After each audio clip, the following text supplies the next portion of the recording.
Welcome back. You're tuned into Bazaar Morning Call and hope you're having a good Friday morning. Well, a lot of stocks to discuss, and to help us out with that, Siddhartha Khemka, Head Retail Research at Motilal Oswal Financial Services, join in. Hi, Siddharth. Good morning. Thanks so much for joining in. In just a bit as well, we'll be joined by Manik Taneja to discuss the IT stocks. Siddharth, before we get to Manik, you tell us, what's your view on the IT stocks? We have Accenture's numbers that came in overnight, and there is signs of softness even on pricing as well.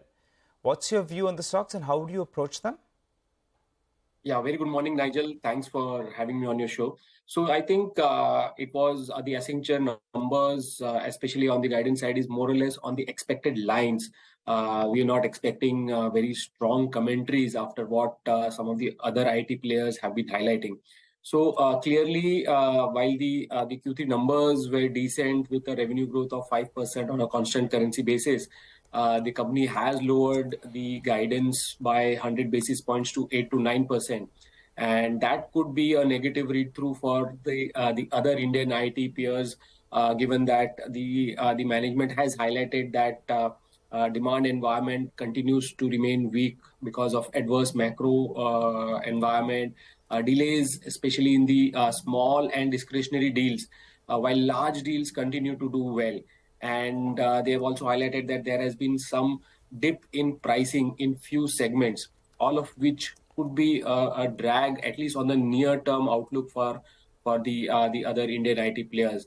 North America continues to see more impact, and similarly in terms of segments, BFSI, CMT are more impacted.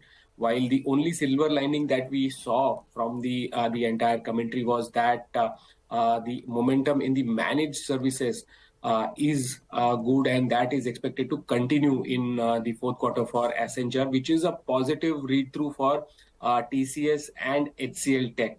So barring that, I think in the near term, we heard the recent Coforge management analyst meet as well, where they clearly highlighted that H2, the recovery that a lot of people are building in may not happen to the extent that people are expecting. So overall, I think the sector would remain under pressure until the macro environment and the growth visibility improves. Okay, all right. Siddharth, what about a couple of other stocks, that y'all have been tracking? I think Blue Dart is something that as a house you'll be positive on. Give us the rationale out there, and how do you expect the stock to perform from here on? Yeah, so Nigel, if you look at Blue Dart, the company enjoys 60% market share in the organized air express segment, and the company is also looking to enter into the surface express. While in FY23, the Brent crude prices fell, ATF prices did not come down, which led to some margin pressure. But however, now the ATF prices have started correcting, and it's one of the biggest cost, almost 40% of direct cost for Blue Dart. So that is a big positive for us, which has now we expect, because of which the margins to stabilize in the 13 to 14% range. Also, Blue Dart has added 2 new aircrafts to cater to the emerging segments in the tier 2, tier 3 cities, which we see that should cater to the healthy demand growth in the long term. And hence, we are expecting about 12% volume growth. And overall, if you look at the valuations, the stock, although has recovered from its lows, is still 30% lower compared to its October highs. And on back of almost 14% revenue growth and improvement in margins at 26% PAT growth, we believe the stock could do well from here on. We have upgraded stock to buy with a target price of 8,040. Okay, so that's a positive take on Blue Dart coming in. Siddharth is still with us. Siddharth, thanks for staying on.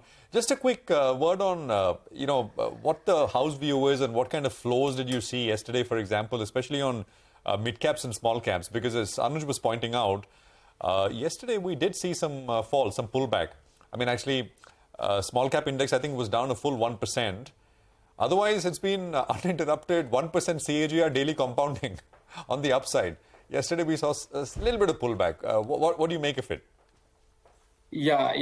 So Prashant, definitely, I think the mid-cap, small-cap party had been on for quite some time, and Yesterday it coincided with the weekly expiry, but we did saw a lot of profit booking in names which had seen a kind of run up in the near past. So, for example, NBFC as a space which is still expected to do well in the coming quarters on back of the pause in the rate hike and the expected rate cuts by the end of the year. And the stocks had started seeing a lot of run up. So some profit bookings were seen there. We're not seeing any panic as of now in our desk, but I think it's a healthy correction. People are definitely nervous with Nifty unable to get past its high. So it's like the nervous 90s where it is taking a lot of time to cross the psychological level. And I think it does that. The market confidence will come back because a lot of other indices have managed to do that, be it Bank Nifty, be it the FMCG index, be it the mid-cap, small-cap indices. They are all trading at their all-time highs. It's just that Nifty is still remaining to cross its December highs. So overall, I think the view or the sentiment continues to remain positive. People are looking at booking profits at regular intervals just to be on the cautious side. But overall, as I said, the outlook remains positive for the mid-cap, small-caps. Okay, positive on the mid-cap, small-cap outlook. Got that, Siddharth? Siddharth is still with us. Siddharth, any thoughts? Max Financial, do you have coverage? Yeah, Prashant. So we do have coverage on the entire insurance space, and as rightly highlighted by Shurbi, there is some interest coming back into the space. The sector has been underperforming for quite some time.